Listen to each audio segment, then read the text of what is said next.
perempuan-perempuan politisi yang bisa bersuara atau bertestimoni cerita soal pengalamannya. Partai politik itu harus mencalonkan sekurang-kurangnya 30% perempuan. Sehingga setiap kali mau pemilu selalu alasannya itu susah nih memenuhi keterwakilan perempuan gitu. Halo teman-teman semuanya, kembali lagi di podcast Ngopi Sore, ngobrol pintar seputar korupsi sore-sore. Kali ini bersama saya Iza Akbarani dari Transparency International Indonesia. Nah, kali ini teman-teman kita akan ngobrolin isu yang memang lagi banyak dibahas di media sosial maupun di media-media lainnya, media massa, kemudian obrolan kita gitu ya. Apalagi kalau bukan soal pemilu yang nanti kita akan nyoblos di 14 Februari 2024. Nah, ngobrolin soal pemilu kali ini kita nggak akan lagi bahas soal capres-capres dulu ya. Mungkin nanti akan dibahas sedikit, tapi kali ini kita akan lebih banyak membahas soal isu perempuan kaitannya dengan politik dan nantinya juga keterkaitannya erat dengan pemilu. Nah, kalau kita ngomongin soal pemilu tentu nggak enak kalau kita nggak menghadirkan pakarnya begitu ya. Tentu hari ini saya nggak sendiri, saya bersama salah satu pakar kalau kita ngomongin soal pemilu politik perempuan. Beliau adalah Mbak Khoirunisa Nur Agustiati atau akrab dipanggil Mbak Ninis. Beliau adalah Direktur Eksekutif Perkumpulan untuk Pemilu dan Demokrasi atau Perludem. Mungkin saya sapa dulu Mbak Ninis, apa kabar Mbak? Baik, Iza, apa kabar? Alhamdulillah baik. Bagaimana Mbak perasaannya? Langsung perasaannya gitu ya. Jadi akhir-akhir ini kita selalu nanya perasaannya gimana gitu ya. Akhir-akhir ini kan memang banyak sekali isu ya mengenai pemilu, baik itu capres dan lain sebagainya. Pasti Mbak Ninis sibuk banget tuh menanggapi, kemudian berbagai webinar pasti, dan kemudian Mbak Ninis juga akhirnya menulis gitu ya soal pemilu ini. Gimana nih Mbak Ninis, sibuk banget pasti ya mengenai hal itu? Enggak sibuk sih, enggak, kan bukan KPU. Berarti KPU-nya harus lebih sibuk ya Mbak Ninis ya. Baik. Nah, seperti saya sebutkan sebelumnya gitu ya Mbak Ninis, tentu kita hari ini memang nggak akan ngomongin capres-capres lagi ya. Itu sudah banyak dibahas begitu di berbagai sosmed, kemudian berbagai podcast dan lain sebagainya. Nah, kali ini saya ingin membahas satu isu spesifik gitu ya, kaitannya dengan perempuan gitu. Perempuan kemudian ranahnya di politik. Nah, menurut Mbak Ninis nih ya, bagaimana sih kondisi kita ya hari-hari ini terkait dengan bagaimana sih peran perempuan itu dalam kaitannya dengan politik gitu, Mbak? Ya, bicara soal peran perempuan ya, memang ini adalah isu yang setiap kali pemilu itu terus disuarakan gitu ya. Jadi sebetulnya bukan hanya pemilu kali ini, tapi ini udah perjalanan yang cukup panjang sebetulnya. Jadi bahkan sejak reformasi ya, 99 pada waktu itu ada yang namanya utusan daerah kan, utusan golongan gitu. Nah, disitulah mulai kenapa nggak kita minta spesifik ada perempuan juga perlu hadir gitu di parlemen. Nah, mulai dari situ sebetulnya advokasi gerakan perempuan mendorong keterwakilan perempuan dalam politik itu terus disuarakan gitu ya. Nah, memang setelah perjalanan yang cukup panjang gitu ya, katakanlah tadi misalnya dari era reformasi saja, kalau pertanyaannya apakah sudah membuahkan hasil yang diinginkan, tentu jawabannya belum gitu, karena memang masih banyak sekali tantangannya dalam mencapai itu. Misalnya dari sisi regulasi, kita rasanya setiap kali membahas undang-undang pemilu aja misalnya, itu selalu sulit kalau kita ingin meningkatkan regulasinya, mau kita tingkatkan gitu, jadi lebih firm lagi gitu ya. Karena kalau sekarang regulasi soal keterwakilan perempuan itu kan memang sudah ada di undang-undang pemilu, tapi masih bisa kadang-kadang tuh masih bisa dalam tanda petik diakali gitu untuk tidak dipenuhi. Belum lagi kalau kita bicara soal dari sisi partai politiknya juga gitu ya, yang belum mungkin juga belum sepenuhnya juga kan. Partai politik setiap kali pemilu selalu saja alasannya kita sulit cari perempuan untuk dicalonkan, atau misalnya perempuannya belum berkualitas gitu. Argumentasi seperti itu selalu ada dalam pemilu gitu. Itu yang menjadi salah satu tantangannya. Belum lagi dari sisi perempuannya sendiri yang menghadapi berbagai diskriminasi gitu ya untuk masuk ke dalam dunia politik praktis apalagi. Jadi kira-kira situasi gambaran umumnya sih seperti itu. Iya, setuju banget nih Mbak Ninis ya, bahwasanya ya hari ini ada berbagai alasan gitu ya mengapa kemudian perempuan itu sulit sekali untuk kemudian katakanlah maju jadi caleg aja sulit banget gitu ya, apalagi terkait dengan keterwakilan lainnya begitu ya. Jadi ada satu pernyataan gitu Mbak Ninis yang memang kayaknya sering banget ya kita dengar gitu ya, bahwasanya perempuan itu jangan masuk politik gitu ya, masuk aja di bidang yang lain atau enggak pasti urusannya urusan domestik gitu ya. Jadi hambatan-hambatan itu yang kemudian kami pikir gitu ya, itu jadi salah satu hambatan yang kemudian kita susah sekali itu Mbak Ninis untuk kemudian masuk ke dalam katakanlah ranah-ranah politik gitu ya. Kemudian hari ini gitu ya, mungkin ada berbagai peran gitu ya perempuan, apakah itu kemudian nanti menjadi politisi ataukah nanti kemudian ada juga yang kemudian menjadi pemilih ya Mbak Ninis ya. Nah, apa sih yang kemudian bisa dilakukan oleh politisi perempuan ya, kalau menurut Mbak Ninis di hari-hari yang memang kita susah sekali gitu ya, sulit sekali untuk kemudian masuk lebih dalam, kemudian istilahnya bisa berpartisipasi secara bermakna begitu Mbak? Pertama salah satu dorongannya adalah dari sisi tadi ya, kalau pertanyaannya gimana mendorong politisi perempuan gitu ya. Harapannya lebih banyak perempuan-perempuan politisi yang bisa bersuara atau bertestimoni cerita soal pengalamannya, karena ini yang jarang sebetulnya.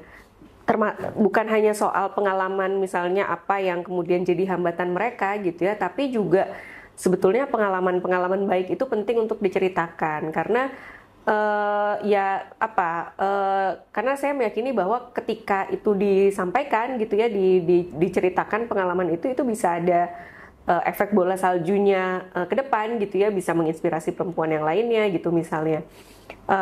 Walaupun tadi hambatannya tentu juga masih ada gitu ya, tidak mudah, karena biasanya kalau pasca pemilu terus ngobrol sama teman-teman perempuan caleg gitu ya, pengalamannya seperti apa, terus ditanya kira-kira nanti mau maju lagi nggak di pemilu, tuh banyak yang kapok gitu, karena merasa pertama mereka ya tadi dari sisi hambatan gitu ya, tadi yang disampaikan masih ada semacam stigma di masyarakat, perempuan ngapain sih jadi politisi, belum lagi juga misalnya tafsir-tafsir agama gitu ya, perempuan nggak boleh jadi pemimpin dan sebagainya. Lalu juga terkadang ketika perempuan itu sudah masuk di dalam kontestasi ini, kadang-kadang mereka tuh ditinggalkan sendirian gitu sama partainya. Jadi partai hanya sebatas mencalonkan gitu ya. Begitu sudah dicalonkan, namanya udah masuk di dalam daftar calon. Saat kampanye nih misalnya hari-hari ini, ya perempuannya dilepas aja gitu loh, dibiarkan bertarung sendiri, dan tidak jarang kadang-kadang karena mereka tidak dibekali gitu ya, misalnya strategi kampanye, strategi memperoleh suara seperti apa. Jadi kampanyenya tuh sporadis gitu loh, nggak ada targetnya. Nah itu yang biasanya dialami oleh perempuan, dan ini juga yang menyebabkan kadang-kadang kampanyenya jadi nggak rasional gitu ya, dari sisi biaya, nggak ada target dan sebagainya gitu. Nah itu menarik tadi Mbak, bahwasanya ternyata ketika mencalonkan gitu ya, sudah siap kampanye dan lain sebagainya, ternyata ditinggal tuh sama partainya. Nah itu kan miris sekali ya, artinya partai hari-hari ini ya sekedar kemudian mencalonkan supaya kemudian memenuhi syarat administratif katakanlah, kemudian ditinggal gitu ya. Nah sebenarnya problem apa sih Mbak yang kemudian mendasari kenapa sih partai itu seperti itu gitu ya? Kenapa tuh Mbak?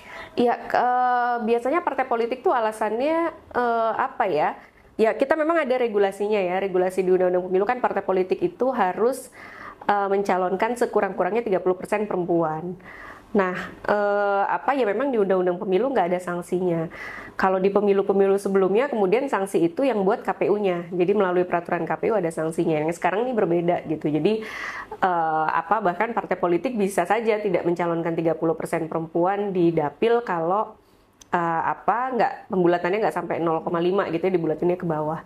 Nah, partai politik selalu beralasan bahwa ya tadi ya susah cari perempuan yang dicalonkan gitu ya. Nah ini yang sebetulnya jadi pertanyaan balik sebetulnya ke partai politik, ya partai politiknya sudah melakukan apa untuk menghadirkan perempuan gitu kan. Tadi dorongan keterwakilan perempuan ini nggak baru setahun 2 tahun ini atau 1-2 pemilu, tapi udah sangat lama gitu ya, sehingga kalau partai politik alasannya selalu susah cari perempuan, kan artinya ada yang nggak jalan di mesin partainya, atau misalnya partainya mengatakan perempuannya kurang berkualitas nih, tidak berkualitas sebagai politisi gitu misalnya. Nah ini yang juga menurut saya ditanyakan balik ke partai, apakah selama ini yang laki-lakinya sudah berkualitas gitu loh, karena kalau yang ditanyakan soal kualitas, kapasitas tuh selalu perempuannya.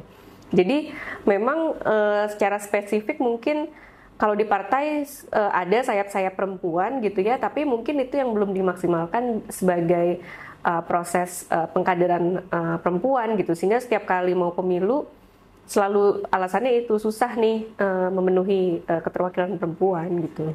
Ya, ya. Jadi partai itu selalu beralasan gitu ya Mbak ya, bahwasanya sulit nih nyari caleg perempuan gitu ya. Artinya tadi seperti Mbak Ninis katakan ada yang tidak berjalan berarti ya mekanisme di dalam partainya.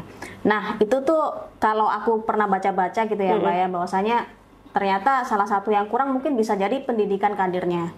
Jadi pendidikan kadernya katakanlah nggak jalan, tapi mereka punya sayap perempuan banyak sekali organisasinya dan mereka selalu mengklaim gitu ya di setiap pemilu bahwasanya kader kami perempuan banyak loh, tapi ternyata yang maju caleg ya yang itu-itu aja gitu lah. Katakanlah yang istilahnya dia punya kekerabatan lah dengan pimpinan partainya, semoga saya aman ya di podcast ini. Katakanlah dia punya relasi dengan pemimpin partainya gitu ya. Artinya di situ ada akses yang kemudian nggak bisa, katakanlah saya bukan orang yang punya relasi dengan pemimpin partai gitu ya Mbak, tapi saya maju jadi kader partai dan ingin nyalek, ternyata susah banget tuh karena saya nggak punya relasi gitu Mbak ya. Apakah itu betul Mbak seperti itu ya? Iya, sebetulnya kalau bicara soal kekerabatan tadi ya, memang itu sebetulnya nggak khas permasalahan perempuan sebetulnya, karena ya kekerabatan itu juga terjadi di yang laki-laki kan, misalnya anak atau suami gitu. Nah, ya memang ya tadi mekanisme di internal partai dalam melakukan pencalonan itu yang belum terlembaga gitu. Jadi mungkin belum semua partai politik punya tadi punya mekanisme. Kalau di Undang-Undang Pemilu itu kan disebutkan bahwa pencalonan itu harus dilakukan secara demokratis dan terbuka. Tapi ya seperti apa demokratis dan terbukanya itu kembali lagi ke masing-masing kebijakan internalnya partai kan. Jadi kalau misalnya kita nanya sama partai gitu ya, kenapa sih si A yang dicalonkan, ya pasti mereka jawabnya ya inilah mekanisme di internal kami gitu. Nah ini juga yang terkadang bikin jadi organisasinya jadi kurang sehat gitu, karena tadi misalnya dia seorang perempuan gitu ya, kader partai sudah lama di partai, membesarkan partai dari bawah gitu ya, dari ranting misalnya. Ketika mau pencalonan ternyata yang dipilih adalah orang lain yang mungkin lebih populer, lebih punya modal finansial, apalagi tadi misalnya punya kekerabatan, kan akhirnya itu juga yang buat semangat perempuan yang mungkin tadi sudah lama jadi kader tuh jadi turun, kok saya merasa nggak dihargai gitu misalnya di partainya. Nah itu memang kerap terjadi. Belum lagi memang partai politik itu diharuskan punya keterwakilan perempuan di pengurusannya gitu ya, di tingkat pusat. Tetapi biasanya tidak ditempatkan di posisi-posisi yang strategis gitu loh. Jadi 30% ada perempuan, tapi misalnya ya tidak di dalam sebagai posisi pengambil keputusan gitu loh. Makanya ketika dalam proses kandidasi atau pencalonan suara atau perspektif terkait perempuan itu nggak terlalu muncul gitu. Oke. Ya, artinya ini sangat dilematis juga ya bagi kemudian perempuan untuk kemudian mencalonkan gitu ya. Katakanlah tadi yang kekerabatan bukan hanya perempuan ya Mbak ya, laki-laki juga mempunyai hambatan yang sama kadang kalau misalkan dia nggak punya relasi katakanlah dengan pemimpin partainya ataupun yang memegang partainya, akan sulit juga untuk kemudian bisa mencalonkan diri gitu ya. Jadi kalau kami punya data begitu Mbak, hari ini mungkin caleg perempuan yang terpilih masih jauh dari 30% begitu ya, baik nasional maupun kemudian provinsi dan kabupaten atau kota gitu ya. Dan kemudian sempat kita wacanakan bahwasanya ya kita harus mendorong politik afirmasi begitu ya Mbak ya, untuk kemudian ya perempuan ini kalau misalkan kita pengen dia berpartisipasi aktif, kemudian jumlahnya juga banyak gitu ya, secara substantif juga oke, maka harus ada jalur yang kemudian ya katakanlah dia fast track gitu ya Mbak Ninis ya. Iya, memang ya dengan situasi yang belum setara sebetulnya kan gini, kita mendorong kehadiran perempuan dalam politik itu kan sebetulnya bukan bukan mau bersaing gitu loh antara laki-laki dan perempuan gitu ya, mau merebut tempat lah atau apa gitu, tapi kita ingin mendorong lingkungannya ini tuh bisa memberikan akses terhadap semua, memberikan kesempatan terhadap semua, termasuk pada perempuan. Nah, kalau dalam politik ibaratnya lomba lari, laki-laki dan perempuan tuh startnya udah nggak sama gitu ya. Dengan pengalamannya gitu ya, itu startnya udah nggak sama. Makanya butuhlah tadi jalan tolnya itu, jalur cepatnya itu dengan politik afirmasi ya, kebijakan afirmasi. Kebijakan afirmasi itu kan sebetulnya kebijakan khusus yang sifatnya sementara. Jadi memang betul dia sifatnya cuman sementara, cuman ya tapi sepanjang kita belum bisa mencapai itu ya kebijakan itu seharusnya tetap dipertahankan gitu ya, karena kalau misalnya hanya hanya menyandarkan misalnya ya udah biarkan saja masyarakat yang bertransformasi gitu ya, lama sekali kita menunggunya gitu ya, menunggu untuk bisa mengejar ketertinggalan tadi. Makanya ada yang namanya politik afirmasi itu. Memang banyak yang kemudian mengkritik kalau gitu ini tuh diskriminasi dong, artinya kan diskriminasi terhadap yang laki-laki. Mungkinnya laki-laki merasa nggak ada kebijakan afirmasinya. Iya, diskriminasi, tapi diskriminasi ini kan positif tadi untuk mengejar ketertinggalan tadi tujuannya tuh sebenarnya ingin agar yang namanya ranah politik ini itu bisa memberikan kesempatan kepada semuanya gitu. Jadi Mbak Ninis, kalau diibaratkan tadi ya harus ada jalan tol tuh, karena memang startnya aja udah nggak sama ya, artinya tidak ada kesetaraan antara laki-laki dan perempuan untuk kemudian katakanlah mencalonkan diri menjadi caleg gitu ya. Jadi kalau begitu menurut Mbak Ninis sendiri, apakah kemudian hari ini politik afirmasi kita itu sudah berjalan dengan baik atau justru mengalami kemunduran, Mbak? Iya, kalau hari ini saya ngelihatnya memang mengalami kemunduran gitu ya, karena tadi kalau dalam konteks pemilu ya, pemilu 2024 itu kan kita pakai undang-undang pemilu yang sama dengan pemilu 2019. Jadi Undang-Undang Nomor 7 Tahun 2017. Artinya kalau undang-undang pemilunya nggak berubah, ya harusnya kan aturan mainnya tidak berubah gitu ya. Dan di Undang-Undang 7 2017 itu disebutkan bahwa ya tadi partai politik itu mencalonkan sekurang-kurangnya 30% perempuan di setiap daerah pemilihan. Nah, kita kalau untuk DPR RI ada 84 dapil gitu ya. Jadi 30% itu di masing-masing daerah pemilihan, bukan secara total calon gitu. Nah, tapi sayangnya KPU itu membuat regulasi yang justru bisa membolehkan partai politik tidak mencalonkan 30% perempuan di setiap daerah pemilihan, karena dengan regulasi yang argumentasinya adalah penghitungan matematis. Jadi KPU itu di dalam PKPU 10 2023 ya tentang pencalonan itu mengatakan bahwa kalau dari hasil dikalikan 30% itu hasilnya adalah bilangan desimal yang di bawah 0,5, maka pembulatannya ke bawah. Ini kan matematika banget gitu ya. Jadi misalnya kalau daerah pemilihan kursinya 4, 30% dari 4 itu kan 1,2. Nah 1,2 ini kan di bawah 0,5 kan belakangnya. Nah jadi dia pembulatannya tuh ke bawah, artinya partai hanya mencalonkan 1 orang. Nah kalau di pemilu sebelumnya itu partai harus dibulatkannya ke atas, jadi mencalonkannya 2 orang. Nah, kalau dari 4 kursi, misalnya tadi ya, dari 4 kursi, partai hanya mencalonkan 1 orang perempuan, artinya kan hanya 25%.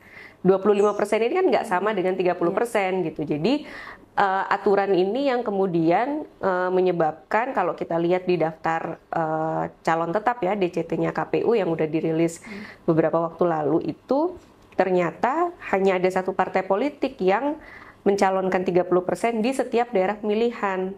17 partai politik yang lainnya tidak gitu. Nah, artinya kan ini kemunduran. Kalau kita lihat secara total, memang calon perempuannya dari 18 partai politik mencapai 30% kalau total ya. Tapi kan kita nggak bicara total, kita lihatnya tuh dari dapil per dapil gitu. Jadi ini yang sebetulnya dirasa mundur gitu ya. Dan sebetulnya jauh sebelum penetapan calon ini sudah dilakukan serangkaian advokasi oleh teman-teman masyarakat sipil juga gitu ya, sudah ke KPU sendiri, sudah ke Bawaslu gitu ya, bahkan kami uji materi ke Mahkamah Agung gitu ya untuk minta regulasi itu diubah, sama Mahkamah Agung pun juga dikabulkan permohonannya, tapi ternyata itu tidak apa ya, mendorong KPU untuk mengubah regulasinya gitu.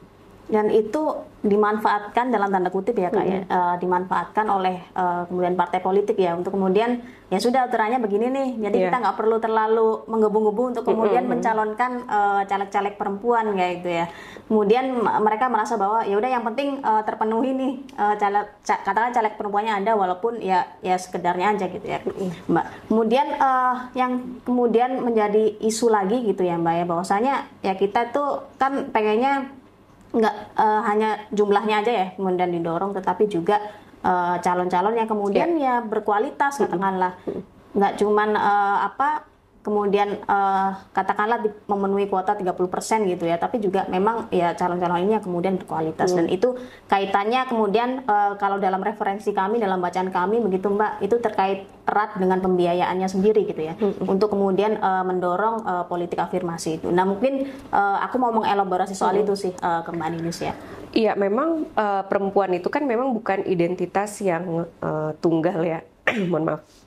Jadi dalam diri perempuan ya ada identitas yang lain gitu ya, misalnya ya etnis, ideologi dan lain sebagainya, yang itu juga akan berpengaruh, misalnya dia sebagai anggota legislatif ataupun eksekutif itu akan berpengaruh kepada bagaimana dia mengambil sebuah kebijakan atau keputusan gitu. Nah makanya setelah kita nggak hanya bicara soal mendorong kehadirannya aja nih, politik kehadirannya aja, tapi kita juga mendorong politik gagasannya gitu loh, politik gagasan dari si perempuan-perempuan politisi ini. Makanya kolaborasi gitu ya, misalnya antara perempuan yang ada di parlemen dengan perempuan yang ada di luar parlemen untuk mengawal isu itu tetap harus dilanjutkan gitu. Contoh yang baik saya rasa adalah ketika kemarin mendorong RUU TPKS itu kan kolaborasi yang sangat baik antara perempuan yang ada di non parlemen termasuk yang ada di parlemen, feeding gitu ya, ngasih materi dan sebagainya, dan pada akhirnya undang-undangnya bisa digolkan gitu. Karena kalau kemudian kita tidak sama-sama gitu ya bergandengan tangan, ya akhirnya jalan sendiri-sendiri. Padahal teman-teman di masyarakat sipil kan yang sehari-harinya mengawal isu gitu ya, misalnya turun ke lapangan gitu ya, kan isu-isu yang ada di lapangan itu perlu disampaikan agar bisa didorong kebijakan yang sesuai yang dibutuhkan itu. Nah itu yang perlu terus dilanjutkan sebetulnya. Nah kebetulan nih Mbak Ninis ya, saya pernah ditanya gitu ya, satu pertanyaan yang mungkin agak menggelitik juga gitu ya. Kemudian saya sempat berefleksi juga, kira-kira jawaban yang benar nih apa nih, bukan benar apa salah sih, cuman jawaban yang sekiranya tepat gitu ya. Apakah kemudian jika kita mendorong gitu ya, katakanlah politisi perempuan untuk kemudian menjadi anggota legislatif, apakah dia juga nanti akan memperjuangkan gitu ya kepentingan-kepentingan atau kemudian hak dan kewajiban perempuan, atau memang sebenarnya juga nggak ada jaminan soal itu gitu ya. Nah menurut Mbak Ninis gimana tuh? Iya, ya makanya tadi yang saya sampaikan gitu ya, bisa jadi memang dia kemudian ketika duduk di situ belum punya perspektif yang diharapkan gitu. Makanya yang perlu dihadirkan itu bukan hanya sekedar politik kehadirannya, tapi juga politik gagasannya. Harapannya perempuan bisa masuk ke dalam politik itu kan selain kita bicara angka tentu tetap penting gitu ya, tapi kan juga kita bicara soal transformasi politik, menghadirkan perempuan di dalam politik di parlemen itu kan kita ingin demokrasi yang lebih inklusif gitu misalnya, atau tadi ya gagasan-gagasan yang perspektif perempuan lebih muncul gitu ya. Kita bicara misalnya soal anggaran berbasis gender gitu misalnya, itu harapan dengan menghadirkan perempuan di situ, karena perempuan ini kan punya pengalaman yang khas ya, yang berbeda dengan pengalamannya laki-laki yang itu hanya dirasakan oleh perempuan gitu ya, sehingga dalam pengambilan kebijakan ya perlu hadirlah perempuan di situ. Dan memang tidak jarang juga misalnya kita juga ada pertanyaan seperti tadi kan, nih perempuan tapi kok nggak mendorong kebijakan yang pro gender gitu misalnya. Tadi saya sampaikan bahwa perempuan itu bukan identitas tunggal gitu loh. Ada berbagai macam identitas di dalam dirinya gitu ya. Itu akan berpengaruh pada dia mengambil keputusan. Makanya juga jangan ditinggalkan ketika sudah ada perempuan-perempuan terpilih terus kita tinggalkan, tentu jangan ya. Jalin terus ya komunikasi, hubungan gitu ya, menyampaikan apa yang di lapangan itu tetap perlu bersinergi antara baik yang ada di parlemen maupun yang di non parlemen gitu. Baik, berarti dari kemudian pernyataan Mbak Ninis barusan ya, bahwasanya ya memang yang kita dorong adalah politik gagasannya ya, baik perempuan maupun laki-laki sebenarnya sama ya, tentang politik gagasannya apa sih yang kemudian dia punya gitu ya, untuk kemudian disampaikan ke katakanlah konstituennya gitu ya Mbak ya. Kemudian ya saya pikir ini jadi satu peran penting juga untuk partai politik gitu ya, bagaimana kemudian menghadirkan katakanlah kader-kader yang berkualitas gitu ya Mbak Ninis ya, baik itu laki-laki atau perempuan. Jadi memang sistem pendidikan politiknya memang harus jalan gitu ya. Dan hari ini mungkin Mbak Ninis akan mengatakan belum tentu pendidikan politik di partai-partai itu berjalan ya Mbak ya, bahwasanya kalau di bacaan kami ya katakanlah yang maju caleg tuh yang populer, kemudian yang memang dikenal banyak orang, yang katakanlah kalau di survei itu elektabilitasnya tinggi gitu ya Mbak ya. Yang kalau misalkan di baliho yang sering kita jumpai di jalan, oh itu artis tuh, kita coblos aja ya, baik itu laki-laki maupun perempuan. Jadi kadang memang ya kita dihadapkan dengan apa ya, dalam tanda kutip keinginan partai untuk kemudian ya sudah menghadirkan calon-calon yang memang ya udah dia punya tingkat kepopuleran yang cukup tinggi gitu ya. Kemudian Mbak Ninis terkait hal itu ya, apa sih yang kemudian bisa kita lakukan gitu Mbak Ninis ya? Karena ya masyarakat sipil kan sudah memperjuangkan itu, kemudian publik juga kadang ya mereka itu memilih berdasarkan mereka yang dikenal gitu ya. Jadi belum tentu mereka akan memilih caleg perempuan gitu. Apa sih yang sebenarnya bisa kita lakukan gitu Mbak? Lebih jauh mungkin dorongan apa sih yang harus kita rekomendasikan kepada partai gitu? Ya, dorongan ke partai adalah partai lebih punya mekanisme sebetulnya yang lebih terlembaga ya, terinstitusionalisasi gitu. Karena kan itu juga catatan partai politik kita ya. Partai politik kita ini kan belum jadi partai yang modern orang katakan gitu, karena misalnya dari sisi rekrutmen, dari sisi kandidasi itu seolah-olah rasanya kok kayak nggak ada mekanisme yang demokratis tuh seperti apa gitu, termasuk juga kebijakan internal partai terkait dengan afirmasi gitu. Misalnya tadi soal kepengurusan gitu ya, kepengurusan perempuan di partai politik. Memang kalau di tingkat pusat itu kan diwajibkan ya harus punya 30% kepengurusan ya, keterwakilan perempuan.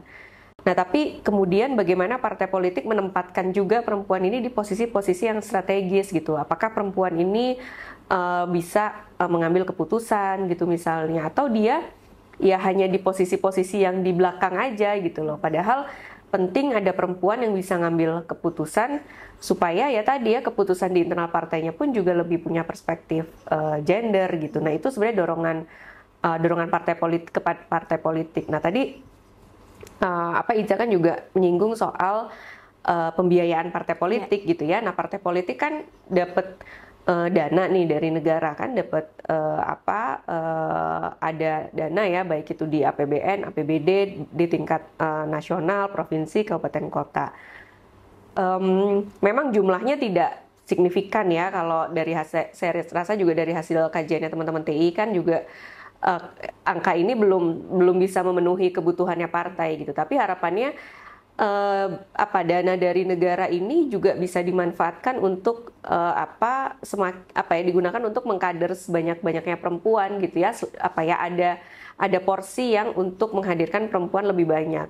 Nah mungkin ke depan kita juga perlu mendorong model insentif disinsentif gitu. Jadi kalau misalnya partai itu lebih banyak menghadirkan perempuan, nanti ada insentif dana dari negaranya lebih besar gitu misalnya. Nah itu hal-hal yang menurut saya bisa didorong ke depannya gitu ya. Jadi kalau bicara soal regulasi politik afirmasinya tidak sekedar di pencalonannya aja, tapi juga dari aspek yang lainnya. Berarti selama ini belum ada mekanisme itu ya Mbak Ninis, belum ada insentif atau disinsentif tadi ya.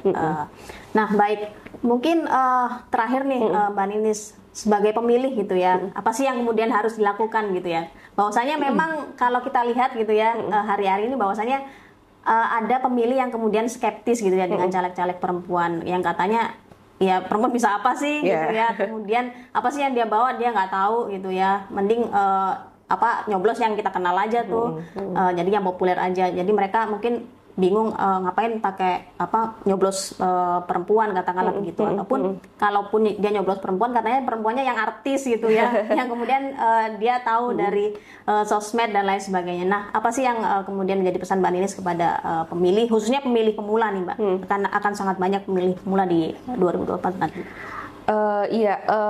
Ya memang pertama untuk memilih itu kita harapannya memilih berdasarkan rekam jejak, latar belakang itu penting gitu. Jadi tidak sekedar karena populer gitu ya, atau dia elit atau apa gitu, tapi harapannya karena tadi rekam jejak sama latar belakangnya. Nah, sekarang sebetulnya adalah waktunya untuk mencermati itu gitu loh.